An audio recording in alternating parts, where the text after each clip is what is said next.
6 hacks de muscu que j'aurais aimé connaître plus tôt.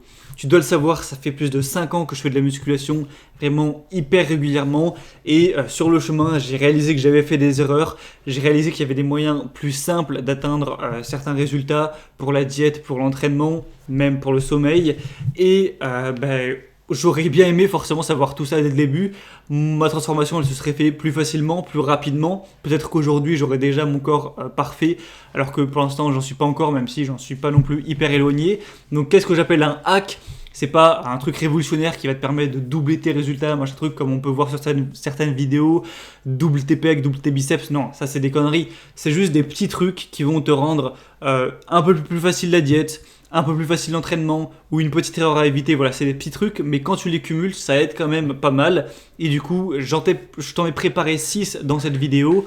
Tu dois savoir que forcément, j'ai sorti la formation de cette semaine, donc sculpté comme un diamant, où dedans, il y a au total 22 hacks, donc de conseils tirés de mon expérience. Aujourd'hui, je t'en ai réservé 6 uniquement, exclusivement pour ceux qui regarderont cette vidéo. Donc, c'est pas des conseils que tu retrouveras dans la formation si tu l'achètes. Donc, voilà, c'est 22 hacks dans la formation et ces hacks là qui sont séparés, que je te partage gratuitement. Peut-être pour te donner un petit peu envie, pour te dire, voilà, c'est des conseils qui peuvent quand même t'aider par-ci par-là. Donc, pour le prix que je donne pour la formation qui est en lancement cette semaine, donc tu as vraiment un prix très réduit. Pour voir le prix, tu cliques sur le premier lien dans la description, tu verras que c'est vraiment pas très cher, ça va pas te coûter 300 € quoi. Ça peut vraiment valoir le coup, je pense, d'avoir tous ces hacks et d'avoir plus de chances de tenir à long terme, donc plus de chances de réussir à te transformer tout simplement. Assez de blabla, assez de pub, je vais te partager directement les 6 hacks un par un. Donc le premier, c'est un hack à utiliser quand tu es en période de sèche ou alors en période de régime pour le dire plus communément. C'est pas un hack à utiliser quand tu seras en prise de masse, c'est un hack à utiliser, voilà, soit tu veux faire un régime pour commencer la muscu, pour que tu veux perdre du gras avant de commencer pour pouvoir mieux voir tes résultats, ou soit tu es simplement en sèche. C'est un conseil que j'applique actuellement, puisque actuellement je suis en sèche. D'ailleurs, je sais pas si tu verras, j'ai un peu une sale gueule, j'ai des cernes, c'est parce que forcément je dors un peu moins bien avec la sèche, mais bref. C'est en gros un truc qui va t'aider à, quand tu te restreins de manger, ça t'aidera à moins avoir envie de manger, de boulotter, de dire ah putain c'est trop dur, allez je bouffe et de casser, de pas tenir ton régime, ta sèche.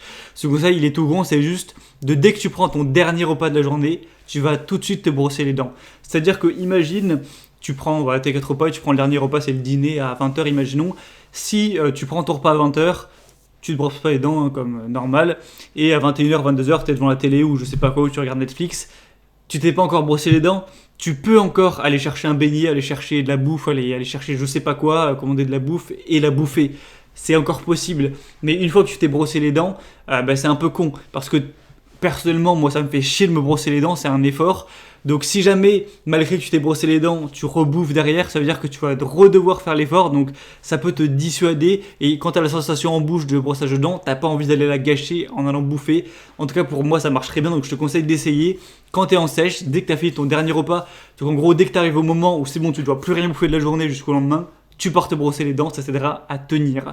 Moi, vu que j'aime pas vraiment ça me fait chier moi de brosser les dents franchement, même si ça fait 21 ans que je le fais, bientôt 22, ça me fait chier, voilà, c'est chiant, c'est toujours un truc, oh là là, bon allez je le fais comme la vaisselle, tu vois, donc j'ai pas envie de devoir le refaire, donc je me sers d'un truc désagréable pour m'aider à ne pas faire quelque chose qui serait négatif, tu vois, je sais pas si tu as vu le trip, se servir d'un truc négatif pour éviter, bon voilà, donc c'est un hack, voilà, pas la peine de blapater dessus 10 000 ans, t'as compris. Deuxième hack, c'est d'utiliser le jeûne intermittent. Alors ça, tu en as peut-être déjà entendu parler, en gros, le jeûne intermittent, tu dois savoir ce que c'est un jeûne, c'est quand tu manges plus rien. Tu vas le faire que pendant la moitié de la journée. C'est-à-dire que la plupart des gens, ils mangent quand ils se réveillent à 8h, ils prennent un repas de midi à midi, ils vont peut-être prendre une sorte de collation ou de goûter à 16h, ils vont prendre le dîner à 20h, 21h, et voilà, après ils vont dormir et c'est tout.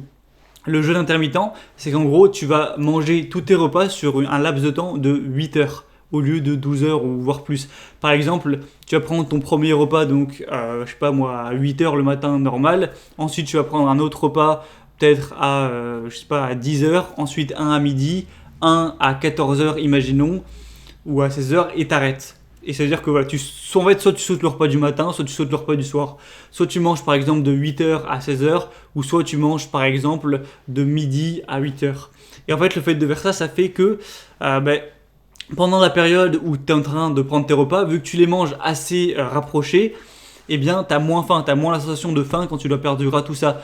Et du coup, une fois que tu as fini de manger, tu sais que tu as fini de manger, tu peux lier ça avec le fait de se brosser les dents et tu sais que tu auras ton prochain repas le lendemain. Et je pense que du coup, tu as la période de faim où voilà, tu as faim, tu as envie de manger qui va arriver pendant la nuit, pendant que tu dors, et du coup, tu vas moins souffrir que si tu étales tes repas. Je te conseille de tester. Si tu fais un régime, au lieu de manger un petit peu à tous les repas comme d'habitude, concentre des plus gros repas, mais peut-être t'en fais moins. Au lieu de faire 4 petits repas sur toute la journée, t'as qu'à sauter le petit déjeuner ou sauter le dîner. Tu fais par exemple un gros repas au petit déjeuner, un gros repas le midi, et après tu bouffes plus. Et selon moi, c'est plus facile parce que la faim, elle va arriver vraiment limite quand tu seras endormi, plutôt qu'elle arrive un petit peu par-ci par-là en plein milieu dans la journée. Donc pour moi, c'est mieux. Donc je te conseille d'essayer. Voilà, renseigne-toi au pire sur internet si tu veux plus d'infos sur le jeûne intermittent. Pour moi, ça aide. En tout cas, quand tu es en sèche, en régime, après en prise de masse, c'est forcément moins pratique. Troisième hack entre guillemets, c'est de, pour être plus motivé à faire ta diète, etc., de prendre un petit peu goût à faire la cuisine. C'est-à-dire qu'il faut le dire, si tu es dans un mode de vie où tu es habitué à manger des conserves, à commander à manger, à commander des pizzas, bref, à pas te faire chier niveau alimentation, quand tu dois te mettre à la muscu, tu vas passer de ça à devoir cuisiner les 2 repas, faire cuire ta viande, la couper, faire du riz avec la passoire, faire cuire des légumes et tout. Bon, bref, commencer un peu à cuisiner entre guillemets. Donc ça peut être un frein qui va te dire ah putain c'est chiant, un truc qui va te donner envie de laisser tomber. Mais si tu t'intéresses un peu à la cuisine, que tu te prépares des trucs que tu vas aimer au goût, donc même si tant pis tu mets un peu de trucs comme je te présentais mon poulet au curry, les faritas ou autre chose, même si c'est pas parfait au niveau diète, c'est pas grave si ça te plaît ce que tu manges et que tu vas apprécier le préparer, parce que personnellement la cuisine je trouve que c'est pas désagréable à faire, ça permet un peu de reposer son cerveau, c'est un peu t'es sur tes légumes, tu les coupes, tu fais tes trucs, t'écoutes un podcast en même temps. Bon, moi perso j'aime bien. Ça te permet de te donner une motivation en plus par rapport à la muscu, de dire bon ok, la muscu ça me permet d'apprendre à cuisiner, donc c'est plutôt cool.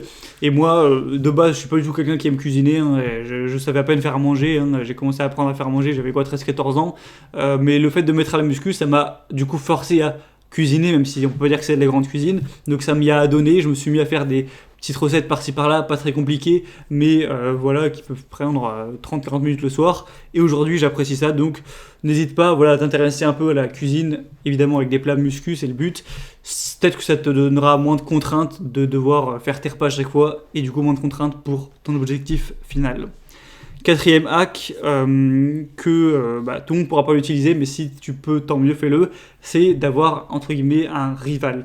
C'est juste en gros de prendre un pote à toi, qui va rester ton pote, hein, on va pas faire comme dans Naruto avec Sasuke ou je sais pas quoi, mais juste en gros, faudrait que tu prennes un pote à toi qui est aussi motivé de se lancer, qui est à peu près le même niveau que toi, et en gros, le fait d'en faire ensemble, il va y avoir une sorte de rivalité saine, hein, c'est le but, une rivalité saine qui va peut-être se mettre entre vous, et du coup ça fait que s'il y en a un qui à un moment est plus motivé que l'autre, et bien l'autre va se sentir un peu dépassé, donc il va falloir le rattraper. Inversement, ça fait que si jamais toi t'es dans une phase de bad, un peu démotivé, ton pote lui, il y a des chances que lui il reste normal, donc tu vas vouloir te remotiver pour pas qu'il te dépasse trop. Inversement, si toi t'es bien motivé, t'es à fond et que ton pote il a une période de mou et qu'il voit que t'avances et pas lui, il va peut-être vouloir te rattraper. Donc ça permet de tous les deux vous entraider en fait. Dès qu'il y en a un qui est fatigué, l'autre aide l'autre comme ça.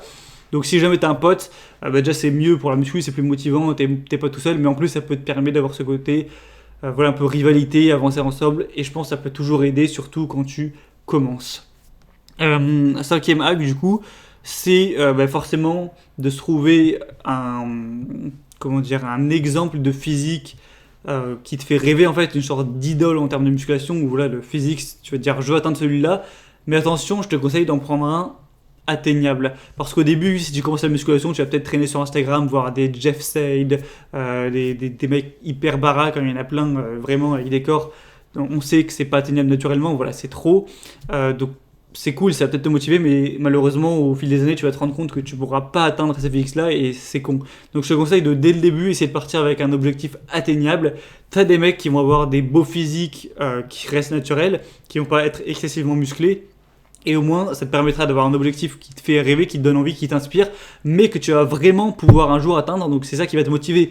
Si t'as un truc qui te motive mais que tu sais que quoi qu'il arrive tu l'arriveras jamais, tu l'atteindras jamais, c'est pas si motivant. Quand tu sais que vraiment si tu te donnes à fond tu pourras avoir ceci, là c'est motivant. Donc je te conseille de rechercher un peu des influenceurs ou quoi. Après bon, peut-être que si tu débutes, tu sauras pas comment déceler s'ils sont natis ou pas. Peut-être ça viendra avec la pratique. Renseigne-toi aussi sur ce sujet, mais essaye de te renseigner pour savoir comment reconnaître quand un physique est atteignable naturellement ou non. À partir de là, trouve un mec qui t'inspire, qui a un physique que tu veux avoir, qui est atteignable naturellement. Et tu peux voilà, parfois regarder ces photos un petit peu pour t'inspirer. Et ça pourra, je pense, te booster, te dire c'est à ça que je veux arriver, quoi. Et au moins, ça te permettra de pas trop en vouloir, de dire une fois que j'y serai, c'est bon, j'arrête. Parce qu'il y en a, ils sont tellement à fond qu'au bout d'un moment, ils arrivent à leur naturel, à leur limite naturelle, mais ils en veulent toujours plus. Et c'est là, parfois, qu'il y en a qui vont finir par se doper. Et évidemment, c'est surtout pas ce que je veux pour toi. Et dernier hack, du coup, bon, alors là, c'est pas vraiment un hack, c'est plutôt une erreur à éviter. Et franchement, vraiment, s'il y avait une erreur que je pense que j'avais voulu arrêter, éviter, je sais pas, j'ai l'impression que je suis confus aujourd'hui, bref. Si il y avait une erreur que j'aurais voulu pouvoir éviter, c'est celle-ci, donc je vais te la donner comme ça gratuitement. C'est vraiment, essaye le plus tôt possible d'analyser tes points faibles. Moi, je vais te le dire clairement, mon point faible, c'est les pectoraux, c'est-à-dire que tu prends mes triceps ou mes épaules ou mes jambes ou ce que tu veux, mon dos, c'est à peu près uniforme, même si j'ai des points forts par-ci par-là. Mais il y a vraiment un endroit du corps où je suis en dessous, c'est au niveau des pectoraux. C'est-à-dire que tout simplement, ils sont moins développés. C'est à la fois génétique et à la fois peut-être que... ouais, non, je les ai travaillés normal, donc je pense que c'est vraiment génétique, c'est mon corps qui est formé comme ça. Quand je fais des exos, c'est plus les triceps et les épaules qui vont prendre le travail. Et naturellement, j'ai peut-être les fibres où, je sais pas, elles sont pas assez présentes. Bref, ouais, c'est comme ça, tu vois. Toi, tu auras peut-être un point faible ailleurs. Moi, j'ai un pote, par exemple, il a un point faible au bras. Peut-être que tu auras un point faible aux jambes. Peut-être que tu auras un point faible au dos. Voilà, ça peut être plein de choses. Ou peut-être que tu auras un point faible au pec comme moi ou aux épaules, je sais pas. Le plus tôt tu arriveras à le reconnaître, le plus tôt tu pourras l'entraîner plus pour essayer de compenser. Tu pourras jamais, du coup, faire devenir ton point faible un point fort et que ça se voit peut-être plus du tout. Mais en tout cas, plus tôt tu le verras, plus tôt tu pourras entraîner en priorité ce muscle qui est donc plus faible et moins ça se verra. Moi aujourd'hui, j'ai commencé à le compenser, mais à la fin de ma première prise de masse, vraiment j'étais musclé de partout, mais les pecs c'était presque plat, donc c'était pas ouf. Là, ça fait des années que j'essaie de rattraper et c'est quand même pas facile. Donc, si tu peux éviter de faire la même erreur que moi, dès le début, analyse-toi, compare avec d'autres physiques, vraiment, etc. Vois s'il n'y a pas un endroit du corps où tu es voilà, moins proéminent, où il y a moins de volume. Ça peut être à plusieurs endroits possibles. Et dès que tu le reconnaîtras, tu as juste à entraîner plus ce muscle, du coup, à plus te concentrer dessus. Et ça atténuera le point faible tout simplement. Donc voilà, il n'y a pas de magie à faire, mais moi aujourd'hui j'entraîne en priorité les pecs. Si je dois faire pec ou dos, je ferai le pec parce que je sais que j'ai un retard à ce niveau-là. Et le but, comme on l'a dit, c'est pas d'être le plus gros musclé. Le but c'est d'être équilibré, d'être proportionné, d'être symétrique. Donc si tu as une partie du corps qui est beaucoup moins musclée que le reste, forcément c'est pas hyper esthétique, donc vaut mieux pouvoir l'éviter. Voilà, c'était tout pour les petits hacks que je voulais te partager aujourd'hui. Je pense que c'est certains conseils qui pourront t'aider à ne pas faire d'erreur ou à faciliter la tâche. Évidemment, c'est que des petits hacks, mais comme on l'a dit, tout accumulé, ça va vraiment faciliter la tâche pour tenir à long terme. Et si tu veux des hacks plus puissants et que tu en veux beaucoup plus, eh bien, tu peux prendre la formation qui est encore disponible en promotion jusqu'à dimanche soir. Pour ça, tu passes par le premier lien dans la description et tu pourras en savoir plus. En tout, il y a 22 hacks vraiment que je te partage de mon expérience pour t'aider à la fois à faciliter la diète ou l'entraînement, à la fois aussi à booster ta motivation pour que tu arrives à tenir à long terme. Donc voilà, tu as la promotion qui est disponible jusqu'à dimanche soir si jamais tu es intéressé. Donc c'était tout, je te souhaite de passer une bonne fin de journée. On se retrouve très prochainement pour une dernière vidéo samedi pour cette semaine. Et si t'es chaud, on se retrouve directement dans la formation.